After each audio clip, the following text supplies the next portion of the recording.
আসলে আমি তো সত্য কথা হলো আমি দেশের ভিতরে ছিলাম না। ঈদ উপলক্ষে আমি তো দেশের বাইরে ছিলাম। যেহেতু ঈদের বাইরে ছিলাম সেহেতু ছবি দেখা আমার হয়ে ওঠে নাই। সেই ক্ষেত্রে আমি ঈদের রিপোর্টটা নেওয়ার চেষ্টা করেছি। আমি আগামী সোমবার থেকে ছবি দেখব। এটা আমার একটা প্ল্যানিং আছে এবং টিকিটও কেটেছি।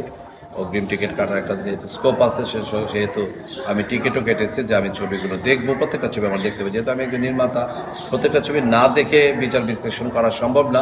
তবে যতটুকু লোক সম্মুখে শুনেছি বা কিছু গবেষক থাকে চলচ্চিত্রের, ওনারা যে বিশ্লেষণগুলো দিয়েছে সেক্ষেত্রে আমার কাছে মনে হয়েছে প্রত্যেকটা ছবি অনেকটা ব্যয়বহুল ছবি এবং ভালো ছবি নির্মাণ করার প্রত্যেকটা নির্মাতাই ভালো ছবি নির্মাণ করার পক্ষেই কাজ করে। তারপরেও দর্শকের কাছে কোনটা ভালো লাগার, বিনোদনমূলক কিছু চলচ্চিত্র হয়, কিছু ছবি হয় ডিরেক্টর লেভেলের কিছু চলচ্চিত্র। আসলে এটা দেখার পরে আমি বিশ্লেষণ করতে পারবো। তবে সেক্ষেত্রে আমি দেখেছি, শুনেছি আলটিমেটলি শাকিব খানের উপরে তো এই মুহূর্তে আমি বলবো যে কোনো হিরো বাংলাদেশে নাই। হ্যাঁ, শাকিব খানের ছবি ভালো চলবেই, চলার কথা। হ্যাঁ, সেই ক্ষেত্রে ওই ছবিটা বাদ দিয়ে বাকি ছবিগুলো বিশ্লেষণ করলে যে জিনিসটা আসে আমার কাছে, যত রিপুটেশন আছে, রিপুটেশনে আমি যতটুকু পেয়েছি যে দম ভালো যাচ্ছে, বনলতা সেন, বনলতা এক্সপ্রেস ওই ছবিটা ভালো যাচ্ছে। তারপরে প্রেশার কুকার ভালো যাচ্ছে। ভিন্ন ভিন্ন আঙ্গিকে ভিন্ন ভিন্ন গল্পের ছবি তো, তা না দেখে আমি আসলে কোন ছবিটা আমার ভালো লেগেছে সেটা বিশ্লেষণ করতে পারবো পরে, আপাতত না।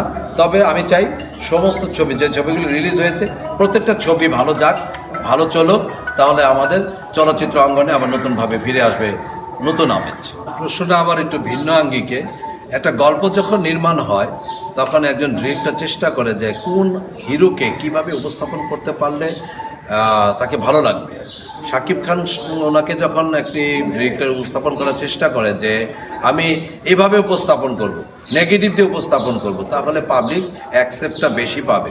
এবং আমরা দেখেছি প্রত্যেকটা দুইটা ছবিতেই দেখেছি যে শাকিব খানকে নেগেটিভ রোলে নিয়ে এসে তারপর পজিটিভ করেছে।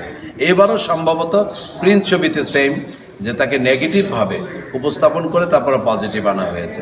এটা একটা যার যার ডিরেক্টরের লেভেল থেকে যার যার চিন্তা ভাবনা থাকে যে আমি কিভাবে পাবলিকের কাছে গ্রহণযোগ্যতাটা পাবো সেই উপস্থাপন করা। তবে শিল্পীরা হিরোইজম ধরে রাখার জন্য হিরোই থাকতে হয়, এটাই স্বাভাবিক। বরবাতেও ভিলেন ছিল, কিন্তু অভিনেতা অভিনেতাই। হ্যাঁ, হিরো হিরো বলতে কি, ভিলেন মানে কোনো চরিত্র না, ভিলেন একটা আলাদা একটা চরিত্র। কিন্তু সিনেমাতে হচ্ছে অভিনেতা অভিনেতাই। আমরা কখনো অভিনেতার বাইরে কাউকে বিশ্লেষণ করতে পারবো না। অভিনেতা অভিনেতাই থাকবে এবং সে যে চরিত্রই করুক, এক সিকোয়েন্সের পার্ট করুক।